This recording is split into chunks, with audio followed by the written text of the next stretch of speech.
महाराष्ट्रात ओबीसीचं आरक्षण कमी होणार अशी चर्चा होती, पण आता प्रत्यक्ष ओबीसीचं आरक्षण कमी केल्याचे सगळे निर्णय यायला लागलेले आहेत. निवडणुकीमध्ये ग्रामपंचायत, जिल्हा परिषद, नगरपालिका यामध्ये सगळं ओबीसीचं आरक्षण जवळपास गेलेलं आहे. आणि म्हणून आता रस्त्यावर उतरून आंदोलन करून ओबीसीने आरक्षण मिळवलं पाहिजे, यासाठी संघर्ष करावा, यासाठी आम्ही आवाहन करतो. सर्वप्रथम असं जातनिहाय जनगणना करून जातीतील संघर्ष मिटवा आणि लोकसंख्येप्रमाणे ज्याची जितकी लोकसंख्या त्याला तितकं आरक्षण दिलं पाहिजे, हा सगळ्यात महत्त्वाचा विषय आहे. शिंदे समिती जी आहे, ही शिंदे समिती हिने चुकीची गुन्हेगारी करून यांनी 57 लाख ओबीसीच्या आरक्षणामध्ये त्यांचे लोक घुसवलेले आहेत. प्रथम हे काढून टाकाया 57 लाख लोकांना. त्यानंतर ओबीसीचं कोणतंही राजकीय आरक्षण कमी करू नका, हा विषय.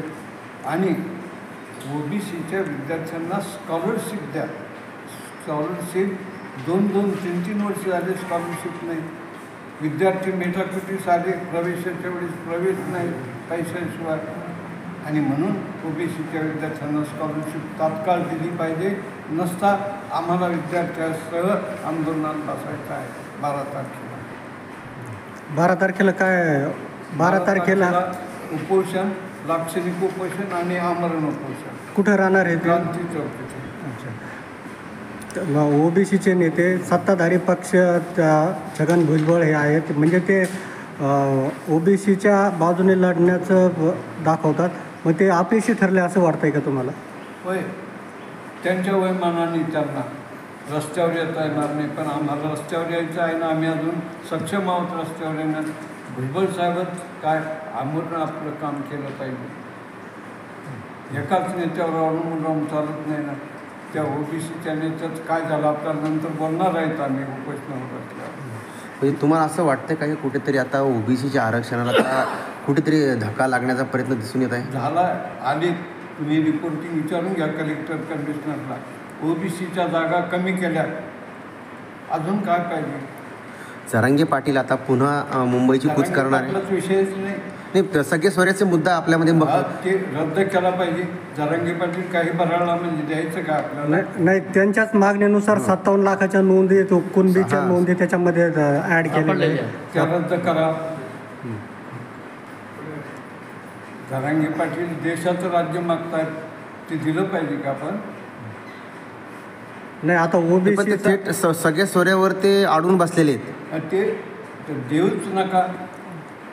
देण्यास काय, हेच 57 लाख रद्द करा, नवीन द्यायचं काय प्रश्नच येत नाही. पण प्रशासन का म्हणजे असं जरांगे पाटील परत आश्वासन देत राहील? ते प्रशासन दबावाखाली निर्णय घेते. म्हणून आता ओबीसीला आंदोलन करून एक आपला दबाव गट तयार केला पाहिजे. म्हणजे ओबीसी दबाव गट नाही समजा असं म्हणायचं तुम्हाला? आहे आंदोलन नाही कसं. ओबीसी आरक्षणाचा विषय केंद्र सरकारच्या अखत्यारीत येतोय, तर केंद्र सरकारशी काही तुम्ही पत्रव्यवहार केला आहे का? होय, आता आंदोलन त्यांच्या कानी जाईलच ना हा विषय. केंद्र सरकारने म्हणजे ओबीसीच्या टक्केवारीप्रमाणे मंत्री दिले. महाराष्ट्रात सुद्धा ओबीसीच्या टक्केवारीप्रमाणे 16-17 मंत्री आहेत ना ओबीसीचे. म्हणजे काहीतरी करतायत ते. आणि देवेंद्र फडणवीस आहेत, ते नेहमी सतत सांगतायत ना की मी ओबीसीच्या आरक्षणात धक्का लागू देणार नाही. आणि ते आहेत म्हणून आम्हाला आशा आहे. मी काय भाजपचा येणे पक्षाचा, पण जे बोलतात तेच आहे. नाही, आता देवेंद्र फडणवीस म्हणतात का ओबीसीच्या आरक्षणाला धक्का लागणार नाही, पण 57 लाखाच्या नोंदी, कुणबीच्या नोंदी त्याच्यात टाकल्या म्हणजे ओबीसीचं आरक्षण गेलंच कमी. म्हणजे नाही लागला. म्हणजे काही लपून छपून काही त्यांनी ते दिलेत, आम देत नाही. देवेंद्र फडणवीस असे बनवाबनवी करत आहे असं वाटतंय का तुम्हाला? त्यांच्याविषयी आपल्याला काय बोलायचं नाही. आपल्या याच्यात ते जे बोलले तेवढा. एक मागणी तुम्ही नवीन केलेली आहे, बंडल विद्यापीठ हो झालं पाहिजे. त्याचं काय असलं? आमचं म्हणणं असं आहे की मंडल स्तंभ जिथे आहे देशातला पहिला 22-23 वर्षापूर्वी उभा केला. तिथे मंडलबद्दल सतत चर्चा होत असते. त्या ठिकाणी ते मंडल विद्यापीठ झालं पाहिजे. वडी गोदरीला हा तोदडगाव तालुका अंबड, जिथे जागा गेवराईच्या अलीकडे नाही, हा ते अंबड तालुक्यात तोदडगाव तालुका जागा अंबड. वगैरे जागा आहे ना तिथे, आणि मंडल विद्यापीठासाठी लागणारी जागा आम्ही देऊ ना. जागा देऊ. हो, लाक्षणिक उपोषणाला किती लोक बसणार आहेत? वय आता ते अंदाजे ऐन वेळेवर येणारे असतात ना लोक. बरं, तुम्ही दुसरी अण्णासाहेब पाटील महामंडळाप्रमाणे कर्ज सर्वच समाजात म्हणजे सर्व जातींना द्यावा असं तुम्ही देखील मागणी करता. वय सगळं अगोदर गरिबांना आम्हाला दिलं पाहिजे, ओबीसी दलित मागासवर्गीयाला, मग तर बाकीच्या उच्चस्तरीय लोकांना द्या. अगोदर आम्हाला द्या, नाही त्यांचं बंद करा. तुम्ही वारंवार ओबीसीबद्दल आवाज उठवता आणि तुम्ही जुने देखील आहात. जरांगे पाटील यांनी जे उपोषण केलं होतं, त्यांच्या ज्या मागण्या होत्या त्या मागण्यांमध्ये काही बदल होत गेले असं वाटत नाही का?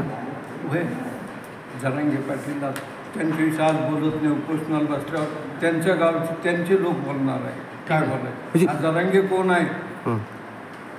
हा जरांगे कशाचा व्यापार करतो? हा जरांगे कोण आहे? कुठून हाकून दिला? भगवानगडच्या पायथ्याचं का? आज आता बोलत नाही मी. त्या दिवशी उपोषणात अंतरवाली सराटीचे लोक पण टाकते. हा उपोषणाला बसणार आहे तांत्रवाडी सराठी.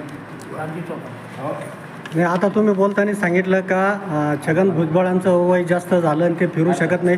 तुमचं पण वय वर्ष 83 आहे, मग तुम्ही कशा रस्त्यावर? मला सक्षम आहे ना. ठरवून येतं. मी सकाळी औरंगाबादला येऊ शकतो 100 किलोमीटर. लक्ष्मण हाके असतील, नवनाथ वाघमारे असतील, आता हे मराठवाड्यातून आता नावाजलेले झालेले, ते बी सहभागी होतील का? त्यांच्या इच्छेप्रमाणे आहे. कोणाला हा विषय आवडतो, कोणाला आवडतो. हाके बोलतात लक्ष्मण आरक्षण. हाकेबद्दल एक आक्षेप असा आहे की ते सरकारी ओबीसी नेते होते. होय, आता या याच्यात सामील झाल्यावर कळलं ना आपल्याला कोण आहेत खरे आपले आणि कोण खोटे आहेत म्हणून. होतील का ते? ते आपल्या अपेक्षा आहे सगळ्यांनी सामील व्हावं. पण ओबीसीचं ज्यांचं ओबीसीमुळं सगळे चालू आहेत, जे पक्षात वेगवेगळ्या पक्षात ते काम करत आहेत, आपण एकीकडे पाहतात जरांगे पाटील थेट म्हणतात की जो मराठा समाजातला कोणताही माझा नेता असो किंवा काय असो, तो पक्ष असताना कोणत्या पण मात्र जात म्हणून तो एक आला पाहिजे. म्हणजे असं ओबीसी म्हणून तुम्ही कराल का? जी नेते त्याच्या ओबीसीच्या हे मंडळ स्तंभ उभा केला आम्ही, हा ओबीसी म्हणून. हा धनगर स्तंभ केला, वंधारी स्तंभ केला का? नाही, सकल ओबीसी. आणि सकल ओबीसीचंही आंदोलन आहे.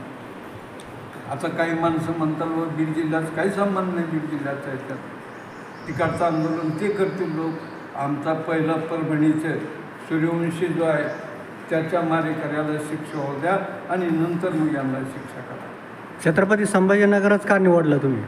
हे विभागीय आहे. नाही, आतापर्यंत काय झालं माहिती आहे का की लक्ष्मण हे नवनाथ वाघमारे असतील किंवा आपले हे लक्ष्मण हाके, नाही संतोष देशमुख असतील किंवा ते, मात्र यांच्यामध्येच हा वाद हे झालेला आहे. पण तो त्यांचा वैयक्तिक वाद आहे. हे तुम्ही तर मारेकऱ्यांना फाशी द्यावा हीच मागणी. आम्ही मंडळचे सकल लोक याच्यात आमचं काही विचारमध्ये कोणी आलं पाहिजे आणि सामील झालं पाहिजे. आता ओबीसी आरक्षण जे आहे राजकीय हां ते कोर्टात आहे हां आणि त्याच्यामुळे सगळ्या स्थानिक स्वराज्य संस्थांच्या निवडणुका रखडल्या. याच्याकडे कसं बघता? होय, येऊ द्या कोर्टचा निर्णय आल्यावर आपल्याला पुढचं आंदोलन करता येईल. कोर्ट पॉझिटिव्ह राहील असं वाटतं. होय, आता कोर्टचं काय सांगता येत नाही.